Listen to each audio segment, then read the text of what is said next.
The Demon Within. Epilogue. 3 weeks later. Come on, open it! Star says, pushing the envelope into my hands. I groan, taking it with shaking hands. But what if I failed everything? What if I'm held back? Star smiles as she hands Winter his. I'm sure you won't be. We studied really hard. You got good at those flashcards, too. Star jumped around before fumbling to open her envelope. Winter shook his head as he opened his.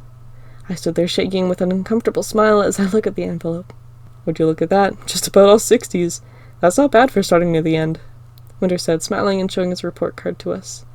I groan and start opening mine just as Star finally gets hers open.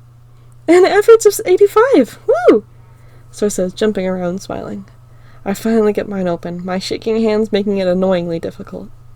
I open it, wanting to look away as my eyes drag down the list, unaware as I go over it out loud. Math, 70. English, 90. I smiled a little at that one. It was surprisingly high for what I thought my skill level was. Science, 80. Gym, 90. Well, that one isn't surprising. I mumble. Social studies. I pause, not wanting to look. It was my hardest subject, but the one they helped me study the most in. I didn't know almost anything on that final test. The dates of the important events or current events, there was already too much going on in my life to worry about the world ending. Oh, hey, that's not bad at all, Star said, coming over to check once she noticed me silent. 55 still means you passed. She smiled at me and then pointed to the paper. And look at that! A 93 in arts, 75 in foods. You did so well, and you're not going to be held behind in anything. I smile, relief washing over me as I look at the scores, accidentally tuning her out until I've read it myself. Nicely done, Winter says, smiling at me. I look at him surprised, both at his proud smile, but also the odd feeling in my chest. It was so nice to hear someone say that I was doing good, especially someone like him. Thanks, guys, I say, glancing back over at the paper. Just a few more years till we're done with school now. Star nods quickly while Winter looks outside. We have 97 more days before we have to worry about that.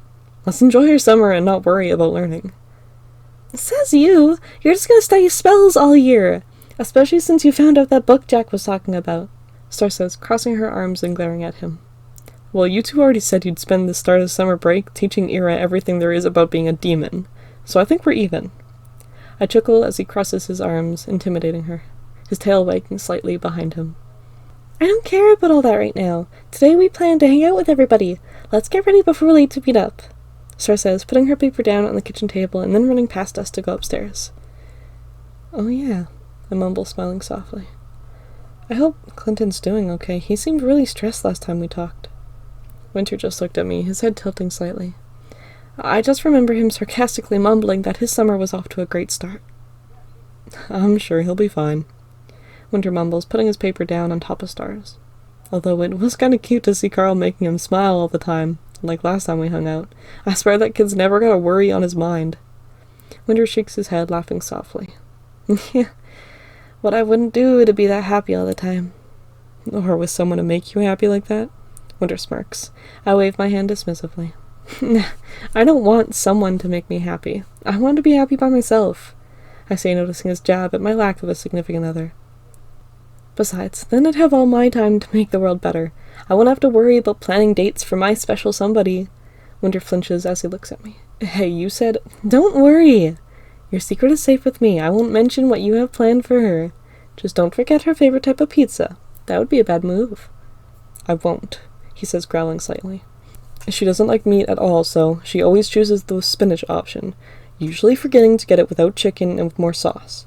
I smile at him proudly. And her favorite drink is orange soda. Not the grape, she hates the grape. I nodded and smiled a bit wider. You're gonna be so good to her. I plan on it. I think she deserves only the best, and I'm going to try my hardest to be that for her. Big puppy. Hey, you take that back. He glares at me, his face turning a soft shade of red as the muscles on his face twitch. Don't you two start fighting again, Star yelled, coming back down the stairs. Nah, just picking on this big puppy, I say, backing towards the door without drawing attention to it, opening it just barely before finishing the sentence. Hey, Winter says, taking a few steps towards me. Guys, come on, wait for me, Star yells as I run out the door, Winter quickly chasing after me. As I run across our lawn, I couldn't help but wonder back to when Clinton and Carl asked us to hang out.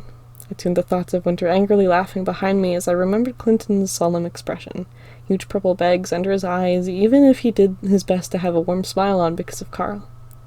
I could only hope that his summer wasn't going to be as bad as he thought it would be. Wait, we should have some breakfast first. Star yells, flying towards us. I laugh, shaking my head out of my thoughts as I dodge Winter's attempt to grab my arm. Come on, you big puppy, let's go, I say, turning into my demon form as I flew after Star. You are such a pain. But she's right. Winter's voice was laced with a growl as he chased after Star and me, turning into his wolf form and running below us. I couldn't help but laugh as I felt the wind in my hair, my family at my side, all of us free to show our true forms without fear. We were at least one step closer to being free. For all demons and angels to finally be free.